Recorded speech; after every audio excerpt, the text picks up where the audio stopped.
લોકસભાની ચૂંટણીને ધ્યાને લઈ બાયડ તાલુકાના ચોયલા ગામે અને સીઆરપીએફ જવાનોએ સંયુક્ત રીતે ફ્લેગ માર્ચનું આયોજન કરવામાં આવ્યું હતું।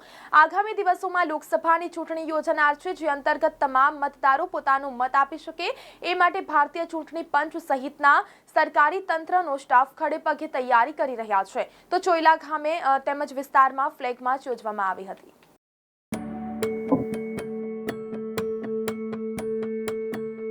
અલ્યા કરણ, બોલ સાગર। આ કમળનું બટન દબાવવાથી આપણને શું મળે? ગેરંટી મળે। કેવી ગેરંટી? ભાઈ એ ગેરંટી કે દેશમાં કોઈ પણ ગરીબ પરિવાર ભૂખ્યું નહીં ઊંઘે। અચ્છા, ગંભીર બીમારીની સારવાર મફત મળશે, દવાઓ સસ્તી રહેશે, જિંદગી નહીં। વાહ યાર! અને બીજી શું શું ગેરંટી મળે? ભાઈ કાશ્મીર હોય કે કન્યાકુમારી, હા, ગુજરાત હોય કે અરુણાચલ પ્રદેશ, સૌ માટે કાયદાઓ સમાન રહેશે। અને દેશની લોકસભા અને વિધાનસભાઓમાં આપણી મહિલાઓ પુરુષો સાથે ખભેથી ખભો મિલાવીને ઊભી રહેશે। ક્યા બાત હે યાર! ભાઈ આ તો કઈ જ નથી, ડ્રોન્સ જેવી એડવાન્સ ટેકનોલોજીથી આવશે એગ્રીકલ્ચર સેક્ટરમાં રિવોલ્યુશન।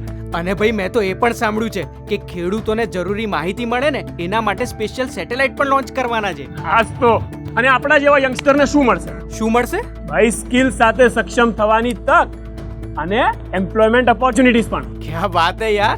ભાઈ આ વખતના સંકલ્પ પત્રમાં દરેક સેક્ટરના વિકાસ માટે કેટલા સંકલ્પો લેવાયા છે। સુપરથી પણ ઉપર। ભાઈ આ માત્ર સંકલ્પ નથી, આ છે મોદીની ગેરંટી। અને મોદીની ગેરંટી એટલે ગેરંટી પૂરી થવાની પણ ગેરંટી।